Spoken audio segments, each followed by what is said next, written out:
سیرت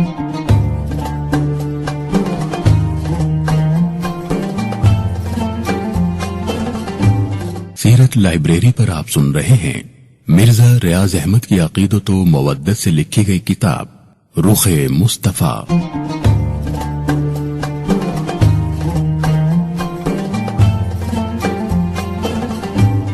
رخ مصطفیٰ پارٹ 16۔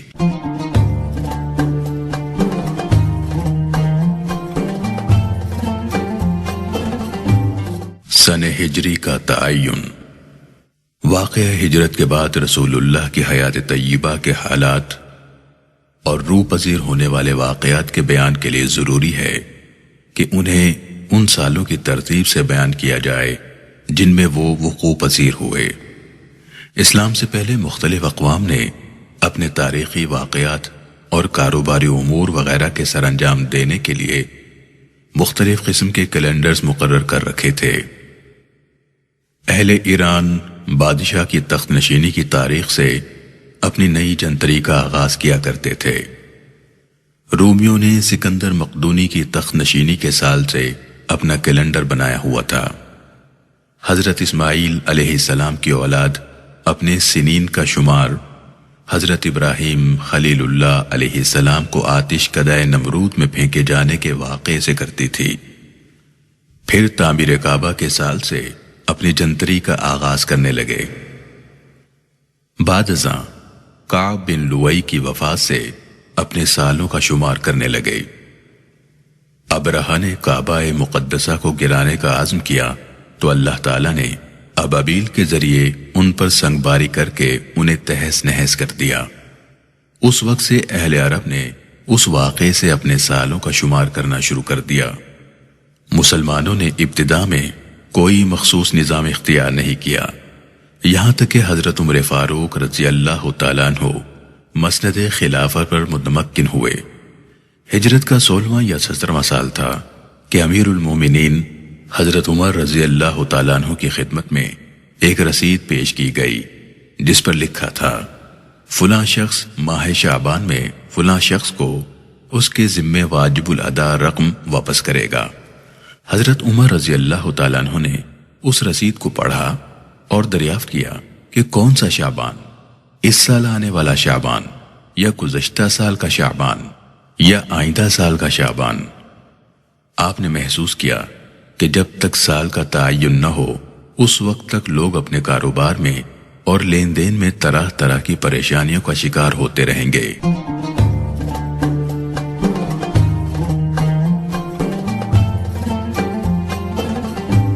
اس گتھی کو سلجھانے کے لیے آپ نے اپنی مجلس مشاورت کا اجلاس طلب کیا۔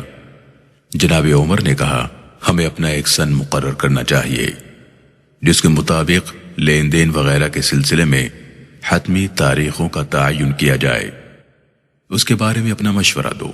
ایک صاحب نے مشورہ دیا کہ ہم اہل فارس کے کیلنڈر کو اپنے ملک میں نافذ کر دیں۔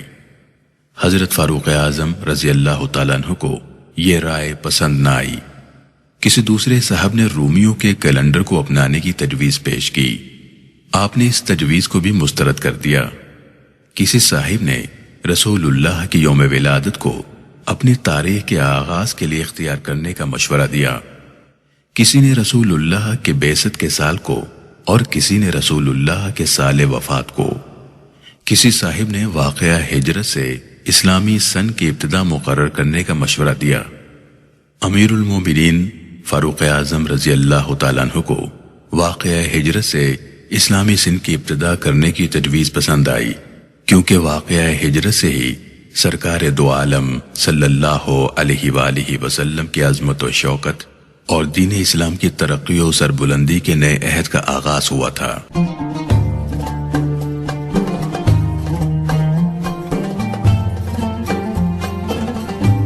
تمام حاضرین نے اتفاق رائے سے اس تجویز کو منظور کر لیا۔ امام بخاری سہل بن سعد سے روایت کرتے ہیں کہ مسلمانوں نے نہ رسول اللہ کے بعثت کے سال سے اور نہ وفات کے سال سے اپنے سن کا آغاز کیا، بلکہ رسول اللہ کے مدینہ منورہ تشریف لانے سے اپنے سن کا آغاز کیا۔ اہل عرب سال کا آغاز ماہ محرم سے کیا کرتے تھے۔ اس لیے ہجری سال کا آغاز بھی یکم محرم الحرام سے طے پایا۔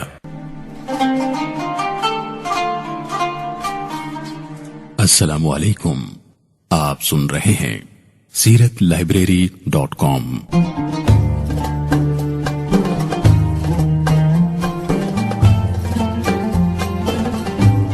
مسجد نبوی کی تعمیر۔ مدینہ منورہ تشریف لانے کے چند دن بعد سرور کائنات صلی اللہ علیہ وآلہ وسلم نے مسجد کی تعمیر کی طرف توجہ فرمائی۔ اس مقصد کے لیے رسول اللہ نے حضرت ابو ایوب انصاری رضی اللہ تعالیٰ عنہ کے گھر کے سامنے قطع اراضی کو منتخب کیا۔ یہ وہ جگہ تھی جہاں رسول اللہ کی اونٹنی آ کر بیٹھی تھی۔ یہ زمین 2 یتیم بچوں کی ملکیت تھی۔ دونوں یتیم بھائیوں نے اپنی طرف سے یہ قطع زمین مفت دینے کی پیشکش کی، مگر یتیموں کے ملجا و ماوا نے یہ پسند نہ کیا اور کہا، اللہ تعالیٰ تمہیں خیر و برکت دے، میں یہ زمین بلا قیمت ہرگز نہیں لوں گا۔ بالآخر زمین کی قیمت عطا کی گئی۔ بعد ربیع الاول یکم ہجری میں رسول اللہ کے دست مبارک سے مسجد کی بنیاد رکھی گئی۔ اس کی تعمیر میں انصار اور مہاجرین صحابہ کرام کے ساتھ رسول اللہ بھی بنفس نفیس شامل رہے۔ اینٹ اور پتھر خود اٹھا کر لاتے۔ یہ مسجد ہر قسم کے تکلفات سے مبرہ اور سادگی کا مظہر تھی۔ مسجد کی لمبائی 70 ہاتھ اور چوڑائی 60 ہاتھ رکھی گئی۔ اس کی دیواریں کچی اینٹوں کی تھیں، چھت کھجور کی شاخوں اور پتوں کی تھی۔ مسجد کے 3 دروازے رکھے گئے۔ ان میں سے ایک مسجد کی جنوبی طرف تھا جو تحویل قبلہ کے بعد بند کر دیا گیا، اور اس کے بالمقابل شمال کی طرف دروازہ بنا دیا گیا۔ دوسرے 2 دروازوں میں سے ایک باب الرحمت اور دوسرا باب جبریل تھا۔ اس مسجد کی دیواریں کچی اینٹوں کی، ستون کھجور کے تنوں کے اور چھت کھجور کی شاخوں کی تھی، لیکن اس کو جن مقدس ہاتھوں نے تعمیر کیا اور جن کے سجدوں سے یہ معمور ہوئی، ان کی عظمتوں کے سامنے افلاک کی رفعتیں ہیچ ہیں۔ مسجد سے متصل رسول اللہ کے لیے 2 حجرے کچی اینٹوں سے تعمیر کروائے گئے، جہاں رسول اللہ منتقل ہو گئے۔ بعد ازاں مسجد کے مشرقی کونے پر اصحاب صفہ کے لیے ایک مسقف یعنی چھت والا چبوترا بھی تعمیر کیا گیا۔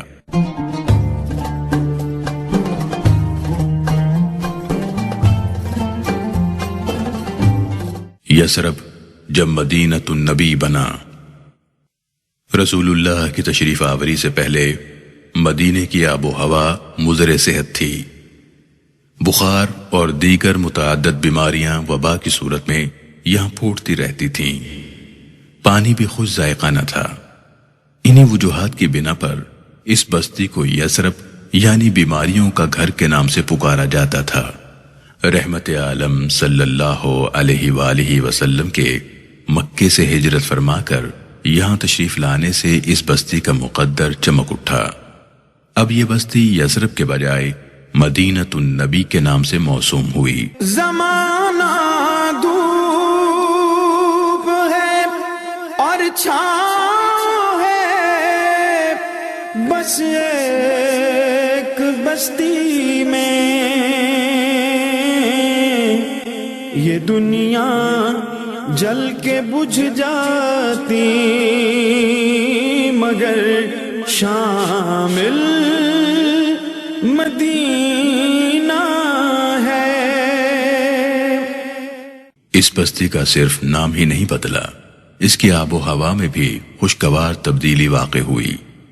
رسول اللہ نے اس شہر کو یثرب کے نام سے پکارنے سے منع بھی فرما دیا۔ ام المومنین عائشہ صدیقہ رضی اللہ تعالیٰ عنہ فرماتی ہیں، ہجرت کے بعد حضرت ابو بکر اور سیدنا بلال رضی اللہ عنہما کو بخار ہو گیا۔ میں نے رسول اللہ کی خدمت میں حاضر ہو کر خبر دی تو رسول اللہ نے فرمایا، اے اللہ، ہمارے نزدیک مدینہ منورہ کو اسی طرح محبوب کر دے جیسے مکہ محبوب تھا، یا اس سے بھی زیادہ۔ مدینہ منورہ کی فضا صحت بخش بنا دے۔ اور اس کے ساع اور مد یعنی غلے کے پیمانے میں برکت عطا فرما، اس کا بخار منتقل کر کے جوفہ پہنچا دے۔ اللہ نے آپ کی دعا سن لی اور حالات بدل گئے۔ حضرت علی المرتضی کرم اللہ وجہہ بیان کرتے ہیں کہ رسول اللہ نے فرمایا، اے اللہ، تیرے بندے اور تیرے خلیل ابراہیم نے اہل مکہ کے لیے برکت کی دعا مانگی تھی۔ میں تیرا بندہ، تیرا رسول، اہل مدینہ منورہ کے لیے دعا کرتا ہوں کہ تو ان کے پیمانوں اور اوزان میں برکت عطا فرما، جس قدر برکت تو نے اہل مکہ کو عطا فرمائی، اور اس برکت کے ساتھ 2 مزید برکتوں کا اضافہ فرما دے۔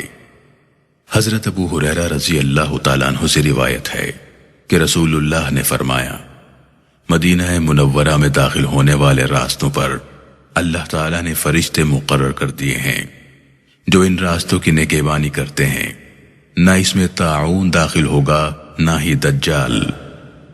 رسول اللہ نے فرمایا، مدینہ منورہ میری ہجرت گاہ ہے، قیامت کے روز میں یہیں سے اٹھایا جاؤں گا، یہاں ہی میرا روزہ ہوگا، اس کے باشندے میرے پڑوسی ہیں، میری امت پر لازم ہے کہ وہ میرے پڑوسیوں کی حفاظت کرے، جو میری وجہ سے ان کی حفاظت کرے گا میں قیامت کے روز اس کا شفیع اور گواہ ہوں گا۔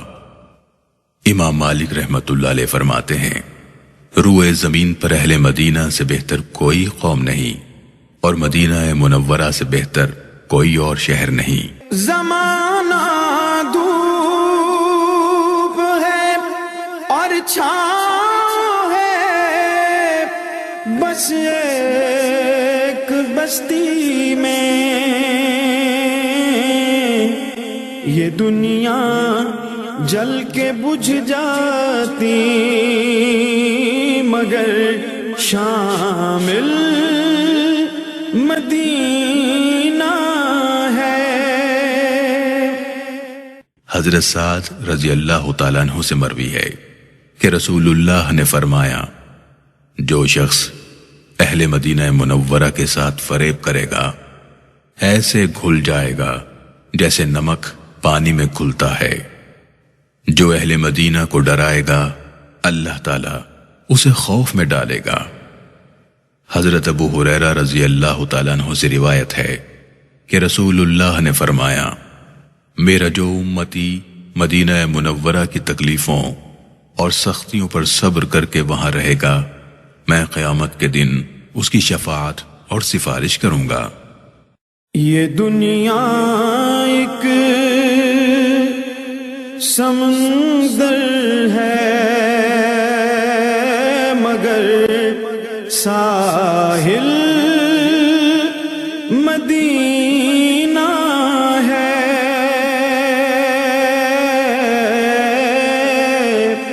ہر ایک موجے بلا کی راہ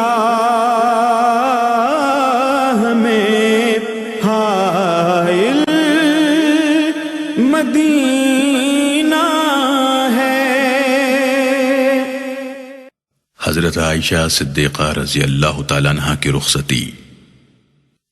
سیدہ عائشہ صدیقہ رضی اللہ تعالیٰ عنہ کا رسول اللہ صلی اللہ علیہ وآلہ وسلم سے نکاح تو ہجرت سے قبل مکہ میں ہو چکا تھا۔ ان کی رخصتی ہجرت کے پہلے سال مدینہ منورہ میں ہوئی۔ مستند روایات کے مطابق اس وقت حضرت عائشہ صدیقہ رضی اللہ تعالیٰ عنہ کی عمر 9 سال تھی۔ رسول اللہ نے ایک پیالہ دودھ سے لوگوں کی دعوت ولیمہ کی۔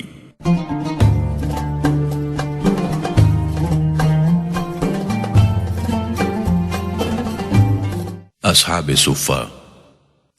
مسجد نبوی کے مشرق کی جانب ایک مسقف یعنی چھت والا چبوترا ان صحابہ کرام کی رہائش کے لیے تعمیر کیا گیا جو دور دور سے اپنا گھر بار چھوڑ کر اپنے آپ کو خدمت اسلام کے لیے وقف کر چکے تھے۔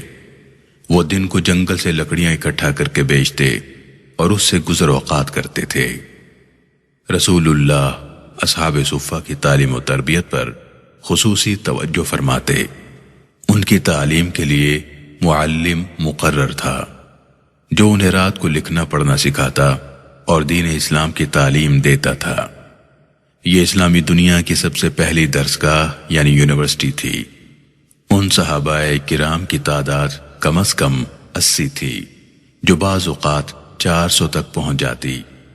اصحاب صفہ اپنا بیشتر وقت رسول اللہ کی خدمت میں گزارتے اور آپ کے ارشادات سن کر یاد رکھتے۔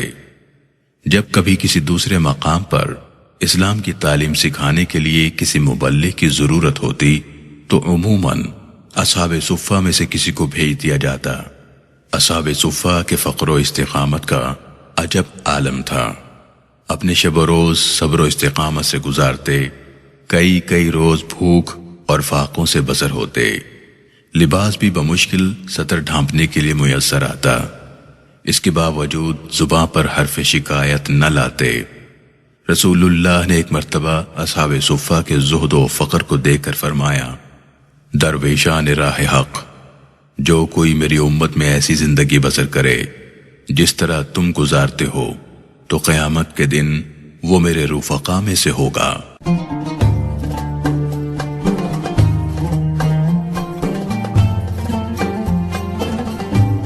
ان اصحاب کا لباس بھی پھٹا پرانا ہوتا اور روٹی کا ایک ٹکڑا بھی مشکل سے میسر ہوتا، لیکن معلم کائنات صلی اللہ علیہ وآلہ وسلم کے فیضان صحبت نے ان فاقہ کش مہمانان اسلام کو دنیا میں بڑی نامور شخصیات کا مالک بنا دیا، جن پر عالم اسلام آج بھی فخر کرتا ہے۔ ان میں بہترین عالم، سیاستدان، معلم، سپہ سالار، حکمران، مدبر اور تاجر پیدا ہوئے۔ تمام صحابہ کرام میں سب سے زیادہ احادیث کی روایت کرنے والے حضرت ابو ہریرہ رضی اللہ تعالیٰ عنہ بھی اصحاب صفہ میں سے تھے۔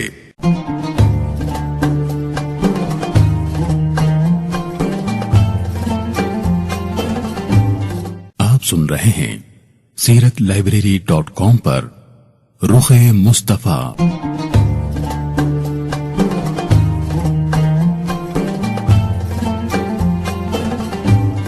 مواخات۔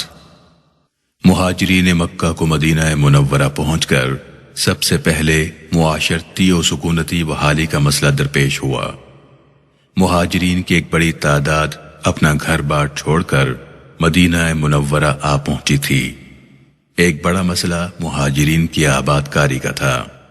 چند ہزار کی آبادی رکھنے والی متوسط بستی کو انہیں اپنے اندر جذب کرنا تھا۔ مسجد نبوی کی تعمیر کے بعد ایک دن رسول اللہ نے حضرت انس بن مالک رضی اللہ تعالیٰ عنہ کے مکان میں انصار و مہاجرین کو جمع کیا۔ اس وقت مہاجرین کی تعداد 45 یا 50 تھی۔ رسول اللہ نے انصار کو مخاطب کر کے فرمایا، یہ مہاجرین تمہارے بھائی ہیں۔ آپ نے ایک ایک انصاری کے ساتھ ایک ایک مہاجر کا برادرانہ رشتہ قائم کر دیا۔ رشتہ مواخات قائم ہونے کے بعد انصار مدینہ کی جانثاری کا یہ عالم تھا کہ وہ اپنے مال، گھر، باغات اور کھیت نصف بانٹ کر اپنے مہاجر بھائیوں کو پیش کر رہے تھے۔ بعض انصار تو یہاں تک تیار ہو گئے کہ 2 بیویوں میں سے ایک کو طلاق دے کر اپنے دینی بھائی کے نکاح میں دے دیں۔ دوسری طرف مہاجرین کی خودداری کا عالم یہ تھا کہ وہ بوجھ بننے کے لیے تیار نہ تھے۔ وہ رشتہ مواخات میں منسلک ہونے کے باوجود جلد از جلد اپنے پاؤں پر کھڑا ہونے اور اپنی معیشت سنبھالنے کے لیے تگ و دو کرنا چاہتے تھے۔ مہاجرین کہتے تھے کہ ہمیں کھیت یا بازار کا راستہ دکھا دو، ہم خود تجارت یا مزدوری کر کے اپنی گزر اوقات کریں گے۔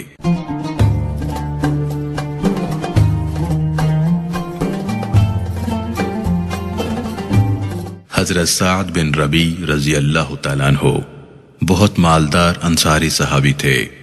انہوں نے اپنے مہاجر بھائی عبد الرحمن بن عوف رضی اللہ تعالیٰ عنہ سے کہا کہ میرا مال آدھا تقسیم کر لو، اور میری 2 بیویاں ہیں، جو تمہیں پسند ہو میں اسے طلاق دے دیتا ہوں، عدت کے بعد تم شادی کر لینا۔ حضرت عبد الرحمن بن عوف رضی اللہ تعالیٰ عنہ نے جواب دیا، اللہ آپ کے اہل اور مال میں برکت دے۔ مجھے صرف اتنا بتا دیں کہ بازار کہاں ہے۔ انہوں نے راستہ سمجھا دیا۔ رفتہ رفتہ حضرت عبد الرحمن بن عوف رضی اللہ تعالیٰ عنہ کی تجارت میں ایسی برکت اور ترقی ہوئی کہ وہ متمول صحابہ میں شمار ہونے لگے۔ دوسرے مہاجرین نے بھی چھوٹی بڑی تجارت شروع کر دی۔ اپنی محنت اور بے پناہ کوششوں سے بہت جلد اپنے پاؤں پر کھڑے ہو گئے۔ مدنی مواخات کی حکمت عملی اور مصلحت یہ تھی کہ مہاجرین کے دل سے غریب الوطنی کا احساس جاتا رہے۔ مشہور مورخ اسلام علامہ ابن عبد البر کا قول ہے کہ عقد مواخات یعنی بھائی چارے کا معاہدہ تو انصار و مہاجرین کے درمیان ہوا۔ اس کے علاوہ ایک خاص عقد مواخات مہاجرین کے درمیان بھی ہوا، جس میں رسول اللہ نے ایک مہاجر کو دوسرے کا بھائی بنا دیا۔ حضرت ابو بکر کو حضرت عمر کا، حضرت طلحہ کو حضرت زبیر کا، حضرت عثمان کو حضرت عبد الرحمن بن عوف کا بھائی بنا دیا، جبکہ حضرت علی کرم اللہ وجہہ نے دربار رسالت میں عرض کی کہ یا رسول اللہ، آپ نے سب صحابہ کو ایک دوسرے کا بھائی بنا دیا، لیکن مجھے کسی کا بھائی نہیں بنایا، آخر میرا بھائی کون ہے؟ رسول اللہ نے ارشاد فرمایا، انت اخی فی الدنیا والآخرہ، تم دنیا اور آخرت میں میرے بھائی ہو۔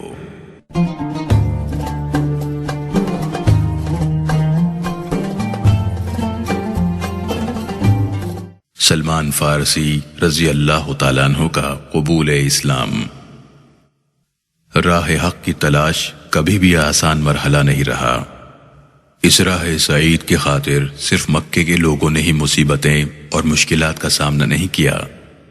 صراط مستقیم پانے کے لیے ساری دنیا میں اس کی متلاشی مشکلات سے لڑتے رہے۔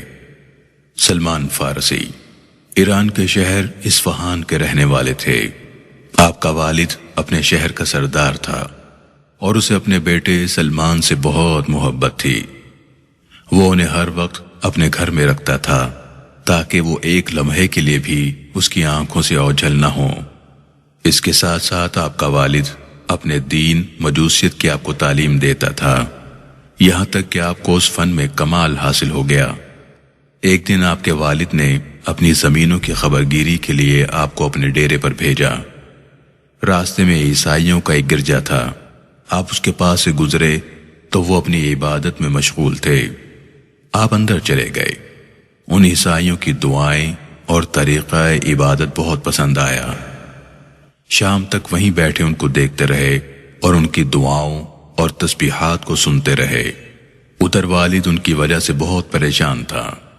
اس نے آپ کی تلاش میں ادھر ادھر آدمی دوڑائے۔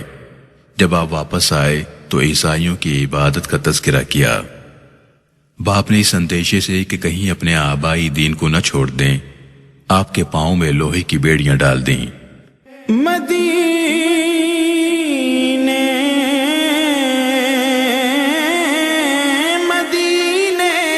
کے مسافر تجھ پہ میرے جان و دل قربان،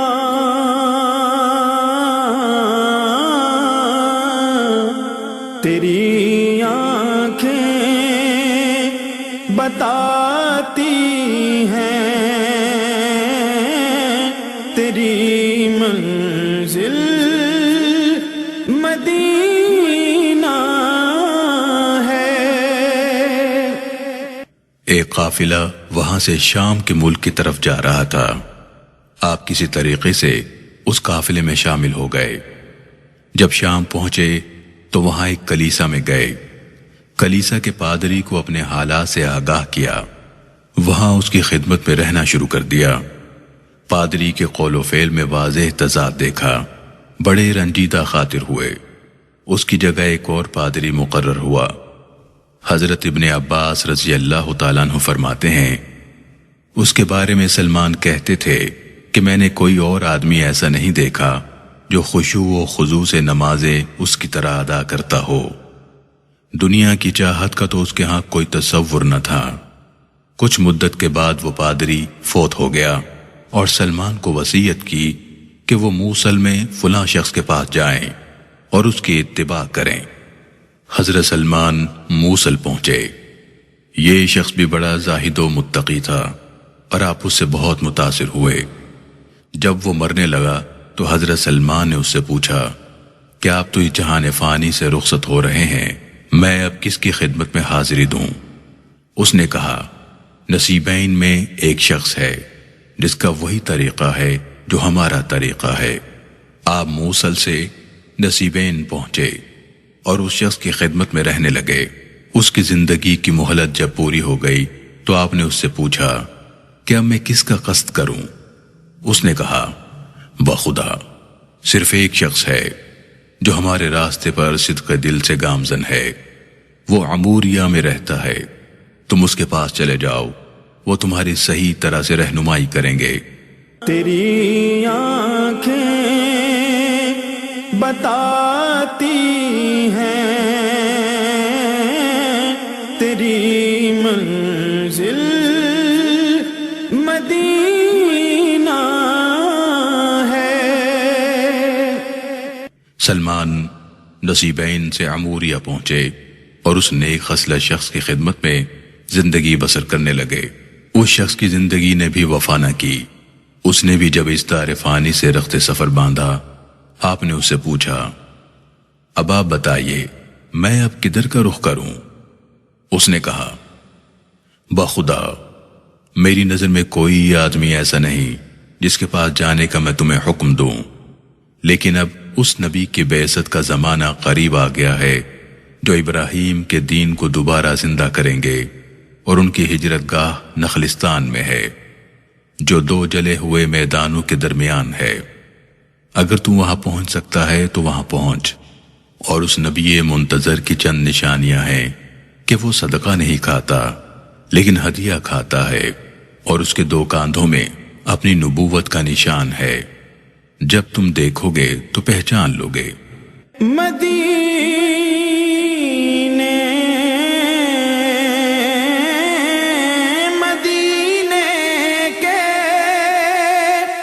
مسافر تجھ پہ میرے جان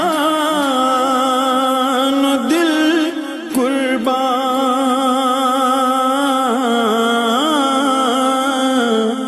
تیری آنکھیں بتاتی ہیں تیری منزل مدینہ ہے۔ سلمان کہتے ہیں کہ جب ہم نے اس شخص کو دفن کر دیا تو بنی کلب کے تاجروں کا ایک قافلہ وہاں سے گزرا۔ میں نے ان کے وطن کے بارے میں پوچھا، انہوں نے بتایا کہ ہم فلاں جگہ کے رہنے والے ہیں۔ میں نے انہیں کہا، اگر تم مجھے اپنی سرزمین میں پہنچا دو تو میری یہ گائیں اور بکریاں اس کے عوض میں تم لے لو۔ وہ اس پر راضی ہو گئے۔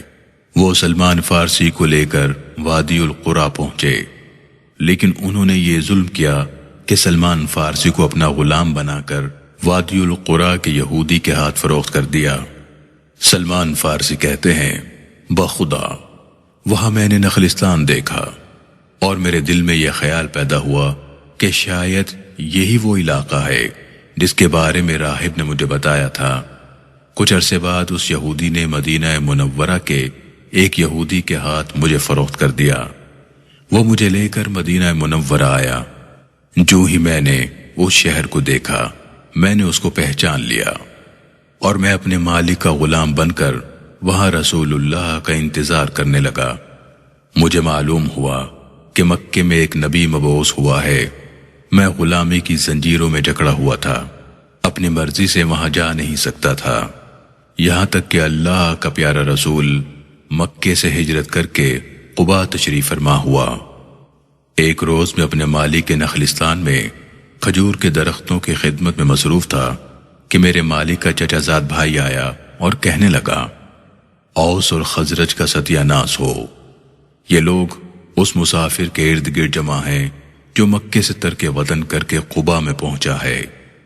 اس کے بارے میں یہ خیال کرتے ہیں کہ وہ نبی ہے۔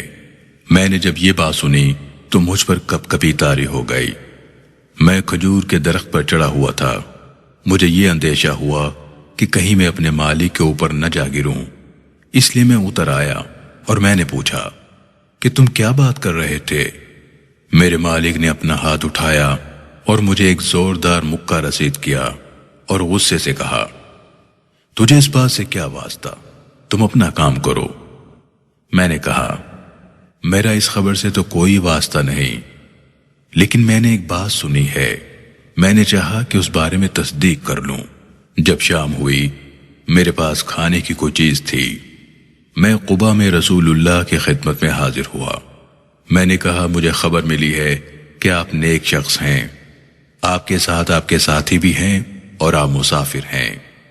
میرے پاس صدقے کا کچھ طعام ہے، میں سمجھتا ہوں کہ آپ لوگ سب سے زیادہ اس کے مستحق ہیں، لیجئے اسے تناول فرمائیے۔ سلمان کہتے ہیں کہ رسول اللہ نے اپنا دست مبارک تو اس صدقے کے طعام سے روک لیا، اپنے ساتھیوں کو فرمایا کھاؤ اور خود نہ کھایا۔ میں نے اپنے دل میں کہا کہ آپ کے بارے میں جو نشانیاں مجھے بتائی گئی تھیں ان میں سے ایک نشانی پوری ہو گئی کہ آپ صدقہ نہیں کھاتے۔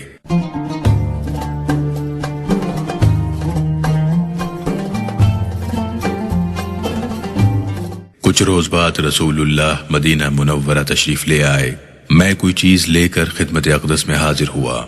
میں نے عرض کیا، میں نے دیکھا ہے کہ آپ صدقہ نہیں کھاتے، یہ چیز بطور ہدیہ میں لایا ہوں، یہ صدقہ نہیں ہے۔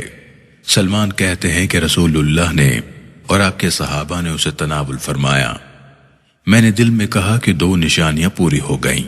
دن گزرتے گئے، سلمان ایک غلام کی زندگی بسر کرتے رہے اور اس تجسس میں رہے کہ اس کے راہب نے اس نبی کے بارے میں جو نشانیاں انہیں بتائی تھیں، کیا رسول اللہ کی ذات والا صفات میں یہ نشانیاں مکمل طور پر پائی جاتی ہیں۔ ایک دن میں رسول اللہ کے پاس آیا، آپ اپنے ایک نیاز مند کے جنازے کے سلسلے میں جنت البقیع میں تشریف فرما تھے۔ میں پیچھے مڑا تاکہ میں پشت مبارک پر ختم نبوت کا مشاہدہ کروں۔ جب رسول اللہ نے مجھے دیکھا کہ میں پیچھے سے گھوم کر آیا ہوں تو رسول اللہ نے اپنے پشت مبارک پر پڑی ہوئی چادر اٹھا لی۔ رسول اللہ کے دونوں کاندھوں کے درمیان مہر نبوت کو میں نے دیکھ لیا۔ میں جذبات سے بے قابو ہو کر گر پڑا اور وارفتگی میں رسول اللہ کے بوسے لے رہا تھا اور رو رہا تھا۔ بھیک عطا اے نبی محتشم ہو، میرے آقا نگاہ کرم ہو، میرے آقا نگاہ کرم ہو، میرے آقا نگاہ کرم ہو، دید کا ہوں طلبگار آقا، دید کا ہوں طلبگار آقا، ہوں اگرچہ گناہ گار آقا، ایک جھلک اپنی سرکار آقا، ایک جھلک اپنی سرکار آقا، اب دکھا دو نا ایک بار آقا، اس گناہ گار پر بھی کرم ہو، اس گناہ گار پر بھی کرم ہو، میرے آقا نگاہ کرم ہو۔ رسول اللہ کے کہنے پر میں ان کے سامنے بیٹھ گیا اور اپنی ساری داستان ان کی خدمت میں پیش کی۔ میں غلام تھا اور اپنے آقا کی خدمت گزاری میں دن رات مشغول رہتا تھا۔ بدر اور احد کے غزوات میں میں شرکت کی سعادت سے محروم رہا۔ ایک روز رسول اللہ نے مجھے فرمایا کہ سلمان، اپنے مالک کے ساتھ مکاتبت کرو۔ پس میں نے اپنے مالک کے ساتھ اس شرط پر مکاتبت کی کہ میں اسے کھجور کے 300 پودے لگا کر اور ہرے کر کے دوں گا، ان کے علاوہ 40 اوقیہ چاندی پیش کروں گا۔ جب میں نے اس کی اطلاع رسول اللہ کو دی تو آپ نے اپنے صحابہ کو حکم دیا، اعینوا اخاکم، اپنے بھائی کی مدد کرو۔ انہوں نے میری مدد کی۔ کسی نے کھجور کے 30 پودے، کسی نے 20، کسی نے 15، کسی نے 10 دیے، یہاں تک کہ 300 پودے پورے ہو گئے۔ رسول اللہ نے فرمایا، سلمان، جاؤ ان پودوں کے لیے گڑھے کھودو، اور جب اس کام سے فارغ ہو جاؤ تو میرے پاس آؤ، میں خود ان پودوں کو اپنے ہاتھ سے لگاؤں گا۔ میں نے جا کر 300 گڑھے کھودے، جس میں میرے دینی بھائیوں نے میرا ہاتھ بٹایا۔ پھر میں نے حاضر ہو کر عرض کی، رسول اللہ مجھے ہمراہ لے کر اس جگہ گئے۔ ہم وہ پودے اٹھا کر رسول اللہ کو پیش کرتے تھے اور آپ اپنے دست مبارک سے ان گڑھوں میں لگاتے جاتے تھے۔ سلمان کہتے ہیں، والذی نفس سلمان بیدہ ما ماتت منها ودیۃ واحدہ، مجھے اس ذات کی قسم جس کے دست قدرت پہ سلمان کی جان ہے کہ ان میں سے ایک پودا بھی نہیں مرا، سب کے سب ہرے ہو گئے۔ ابھی 40 اوقیہ چاندی کی ادائیگی میرے ذمے باقی تھی۔ ایک روز مرغی کے انڈے کے برابر سونا کسی کان سے بارگاہ رسالت میں پیش کیا گیا۔ رسول اللہ نے دریافت کیا، اس فارسی مکاتب کا کیا بنا؟ میں حاضر ہوا۔ رسول اللہ نے وہ سونے کا انڈا مجھے دیا اور فرمایا کہ جو بقیہ زر مکاتبت تیرے ذمے ہے وہ اس سے ادا کر دو۔ میں نے عرض کیا، یا رسول اللہ، وہ کثیر زر مکاتبت ایک بیضہ زر سے کیوں کر عطا ہوگا؟ تو قاسم خزائن الہی صلی اللہ علیہ وآلہ وسلم نے ارشاد فرمایا، خذها فإن اللہ سیؤدی بها عنک، اسے لے لو، یہ قلیل نہیں بلکہ اللہ اسی سے سارا زر مکاتبت ادا کر دے گا۔ میں نے لے لیا، اپنے مالک کے پاس گیا، اور اس ذات کی قسم جس کے دست قدرت میں سلمان کی جان ہے، اسی سے 40 اوقیہ چاندی میں نے وزن کر کے انہیں ادا کر دی۔ یوں میں نے اس یہودی کی غلامی سے نجات پائی۔ اب میں آزاد تھا، ہر وقت رسول اللہ کی خدمت میں رہتا۔ پہلی جنگ غزوہ خندق تھی، جس میں آزاد مومن کی حیثیت سے میں نے شرکت کی، اور اس کے بعد کوئی جہاد ایسا نہیں ہوا جس میں میں نے شمولیت نہ کی ہو۔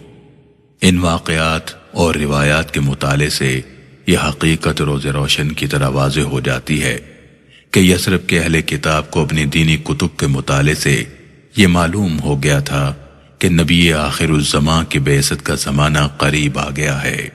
ہجرت کے بعد جب رسول اللہ مدینہ منورہ تشریف لے آئے تو انہوں نے ان علامات سے رسول اللہ کو خوب پہچان لیا، لیکن حسد کے باعث ان میں سے اکثر نعمت ایمان سے محروم رہے۔ یہ دنیا ایک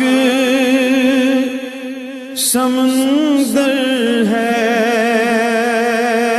مگر ساحل مدینہ ہے،